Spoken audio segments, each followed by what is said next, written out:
mandatario de la Nación ha procedido a promulgar una normativa jurídica que no les va a hacer nada de gracia a los malos administradores de justicia. A partir de la promulgación de esta norma, 20 años de cárcel para todo aquel juez o vocal que vaya a dejar en libertad a un sujeto sentenciado por feminicidio o infanticidio. La norma modifica el Código de Procedimiento Penal en alguno de sus artículos. El presidente Arce espera que esta ley contribuya a evitar este tipo de delitos y a cuidar la vida de las mujeres y los niños. No más impunidad, no más jueces prevaricadores, dijo durante su promulgación el primer mandatario de la Nación.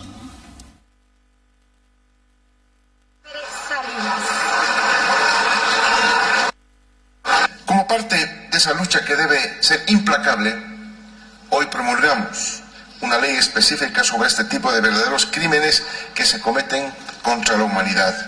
Y lo hacemos con la firme esperanza de que esta forma contribuya a la erradicación de estos actos inhumanos. La Ley de Protección a las Víctimas de Feminicidio, Infanticidio y Violación de infante, niña, niño o adolescente establece mecanismos que precautelan los derechos de las víctimas de feminicidios, infanticidios y delitos de violación a niñas y niños y adolescentes.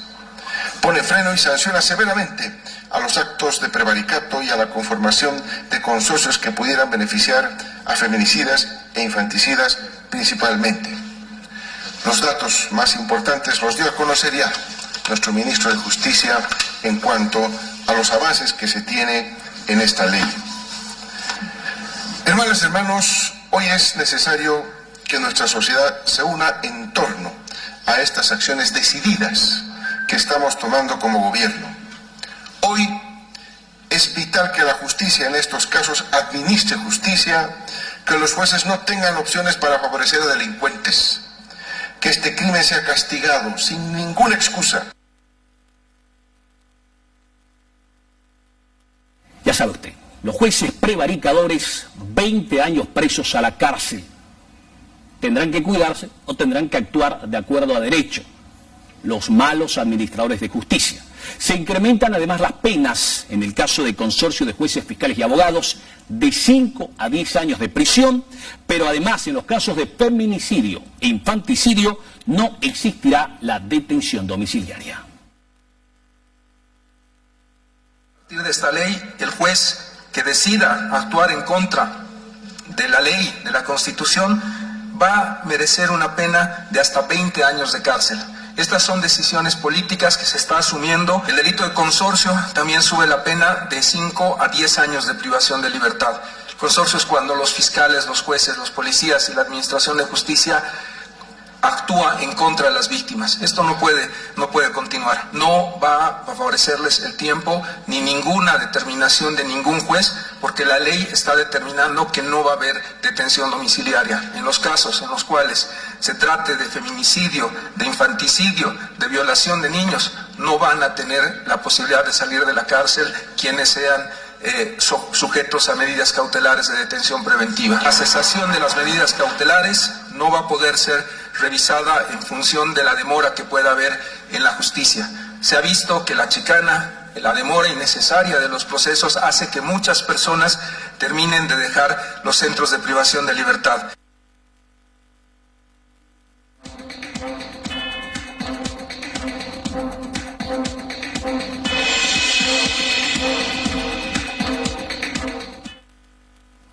Entre tanto, la Fiscalía General reporta 48 casos de feminicidio en lo que va del año. En el mismo periodo, pero en el año 2021, se reportaron 60 casos de feminicidio. El director de la Fiscalía, Sergio Fajardo, indica que los departamentos donde más se incide es en Santa Cruz, Cochabamba y La Paz. Bien, lamentablemente tenemos que informar que realizado el corte al 30 de junio de la gestión 2022, se han suscitado 48 hechos de feminicidio en el territorio nacional, resultando que en la ciudad de La Paz se han producido 19 hechos, en Cochabamba 8, en el departamento de Santa Cruz 13, Beni 2, Tarija 2, Potosí 4, haciendo un total de, como ya lo manifesté, 48 casos de feminicidio que vienen siendo investigados, por los fiscales asignados a la Fiscalía Especializada en Delitos contra la Vida a nivel nacional, los cuales, juntamente, la Policía Boliviana, el IDIF y el IDCUF, están realizando el respectivo trabajo investigativo para que el autor o autores de estos hechos sean sometidos ante la justicia. Asimismo, debo de señalar que en relación a la gestión pasada, para la fecha 30 de junio, teníamos 60 hechos de feminicidio. Y es importante que en esta gestión solo tenemos 48 casos de feminicidio, lo que muestra que se ha rebajado de alguna manera la incidencia de estos hechos.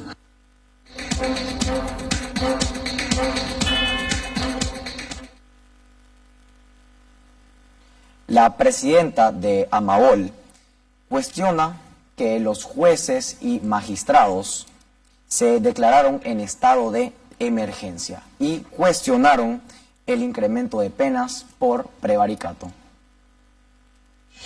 Nuestra posición respecto a esta ley que se ha promulgado el día de hoy. Lamentamos mucho de que no se hubiesen tomado en cuenta las observaciones que realizamos en el momento que tuvimos reunión con una comisión que se nos asignó en la Cámara de Senadores y también que fue puesta en conocimiento de algunos diputados. Lamentamos porque el análisis que se hizo llegar y que fue puesto en conocimiento de estas autoridades es un análisis más profundo respecto a las consecuencias que puede emerger de esta ampliación de la pena por el delito de prevaricato. Les manifestamos en esa oportunidad de que nosotros no estábamos en desacuerdo con respecto a lo que era la modificación de una norma. No, lo que sí estábamos en desacuerdo era en la ampliación de la pena. Evidentemente, los últimos acontecimientos que han sucedido en Bolivia son graves, ¿no? Y han tocado precisamente la parte más sensible de la sociedad, que es la agresión, los feminicidios, pero eso no se va a solucionar con el incremento de una pena a los jueces.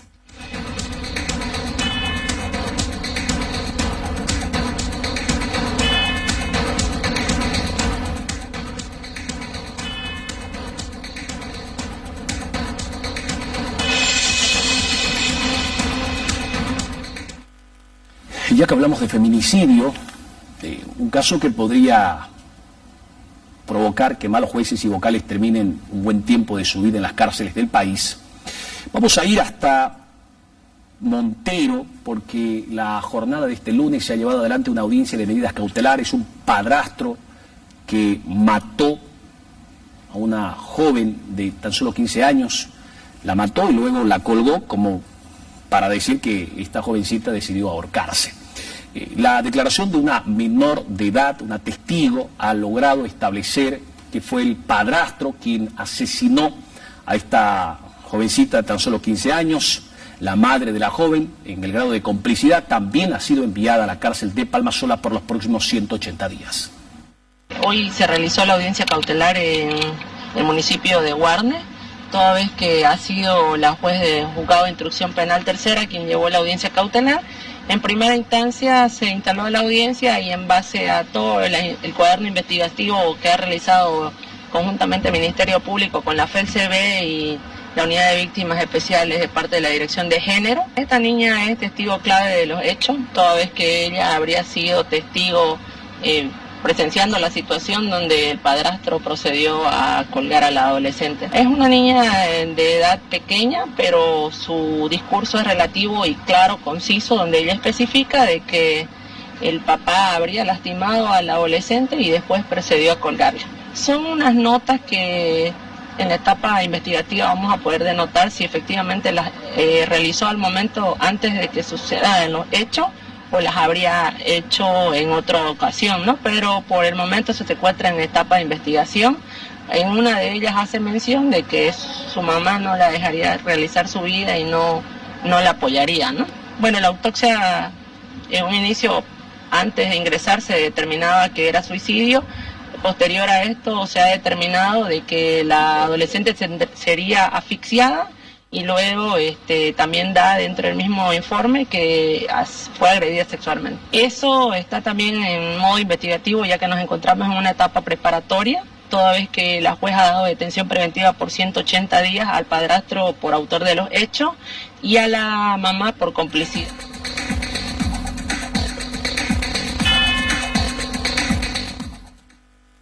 Pero ¿qué dice el padrastro y qué dice la madre de esta joven de tan solo 15 años de edad que fue asesinada, de acuerdo a la declaración de una testigo menor de edad que ha presentado una declaración ante la Fiscalía? Ambos salieron de la audiencia de medidas cautelares y se han declarado inocente. La madre de la víctima alega que su hija se colgó en su cuarto cuando se encontraba a solas. Señora, ¿qué puede decir al respecto? ¿Qué puede decir al respecto, señora?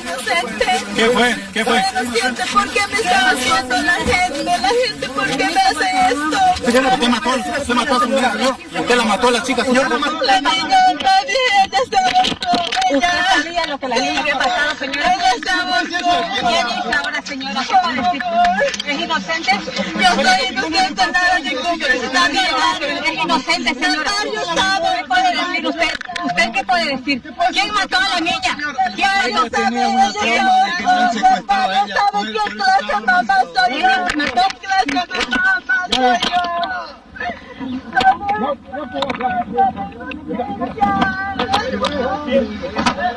De acá de la ciudad de Montero, perdón, de la ciudad de Warnes, donde van a ser trasladados hasta la cárcel de Palmasola. Detención preventiva es lo que se le ha dado a estos dos padres, como se escuchaba las palabras de la madre, que dice ser inocente y de que no habría cometido ningún tipo de delito en contra de su hija.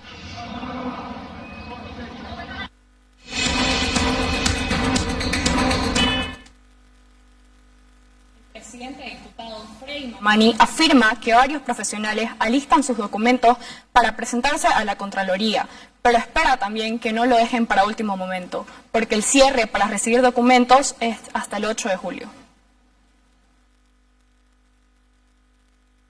No, evidentemente ya la convocatoria se ha lanzado, de la misma manera también se ha aprobado ya el reglamento para poder institucionalizar a esta autoridad que va a manejar y va a cuidar los recursos de nuestro querido país. En ese sentido, tenemos todavía plazos a cumplir y ustedes recordarán, muchos han empezado a generar de que aquí no hay interés de querer presentarse a esta convocatoria, sino más bien nosotros tenemos conocimiento de que varios profesionales en este momento están alistando ya su documentación y más bien queremos deciros a todos los profesionales que no esperen el último día, sino ya vayan presentándose. De esta manera la comisión mixta ya va a ir valorando, cumpliendo todos los plazos que corresponden. Tenemos todo un cronograma para cumplir en este trabajo, para poder ya tener este nuevo contralor. Entonces, estamos trabajando en esto, la comisión está trabajando en este momento.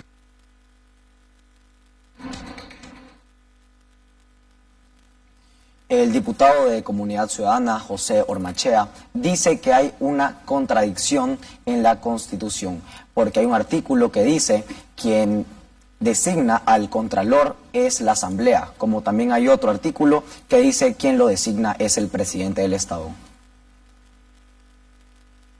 La atribución no tiene la competencia el presidente del Estado para designar a un Contralor General de la República en ningún formato. Eso hay que tenerlo absolutamente claro.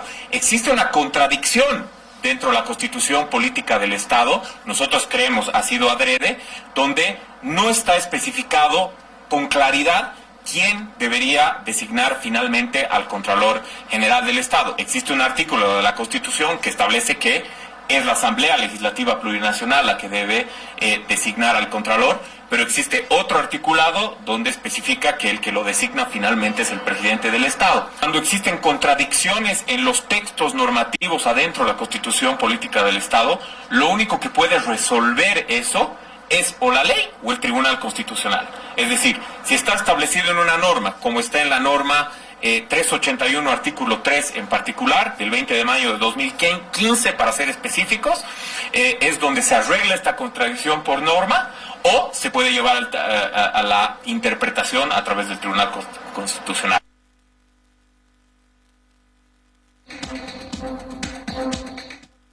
Entre tanto, el diputado Freddy Mamani, que preside la Cámara de Diputados, ha anunciado que en las próximas horas el presidente Arce procederá a designar un contralor interino en tanto y en cuanto la Asamblea Legislativa proceda a designar a un contralor titular. El 1 de julio concluye la gestión del contralor anterior, ha sido institucionalizado para 6 años, por lo tanto ahora lo que corresponde es que no puede existir un vacío, sino más bien inmediatamente se tiene que reponer o se tiene que designar una autoridad en este espacio. Para eso se está analizando en este momento cuál va a ser el procedimiento legal, porque no podemos tampoco cometer algún error en estos temas, sino más bien estamos analizando, esperamos que así podamos ya tener esta nueva autoridad, en este caso interino, para que pueda trabajar inmediatamente. La posición siempre está en contraposición del pueblo boliviano, y eso sabemos muy bien. Para ellos sería más sencillo estar con autoridad en vacancia sin tener autoridad, pero para nosotros que estamos en función de gobierno, somos más responsables con nuestro país, y por lo tanto esta autoridad no puede, o esta instancia no puede quedar un día sin su autoridad correspondiente.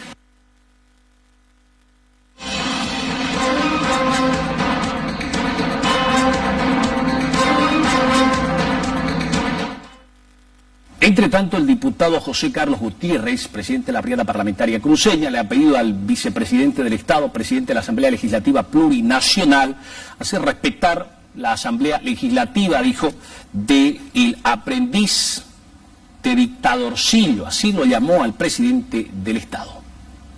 Aquí vemos claramente cómo el señor Arce Catacora lo único que está haciendo es la del jefazo.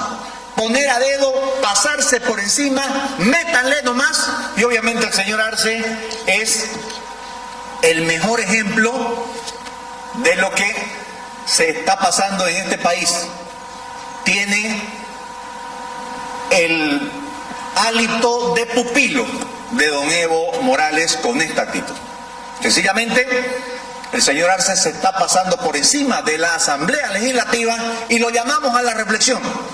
Y le pedimos al señor Choquehuanca que haga su trabajo, porque aquí el señor Arce no puede inmiscuirse en las competencias que tenemos en la Asamblea Legislativa Plurinacional. ¿Dónde está el presidente nato de la Asamblea? ¿Qué dice el señor Choquehuanca? ¿Está de acuerdo con esos dedazos? ¿Está de acuerdo de pisotear la Constitución? ¿Está de acuerdo de hacer pisotear la Asamblea Legislativa? Nosotros no estamos de acuerdo, y por supuesto queremos que primero cometa el acto por encima de la Constitución y la ley. Queremos que le meta nomás para que nosotros, por supuesto, hagamos algo en la Asamblea en contra de esta designación totalmente irregular, y lo que se tiene que hacer ahora es consensuar.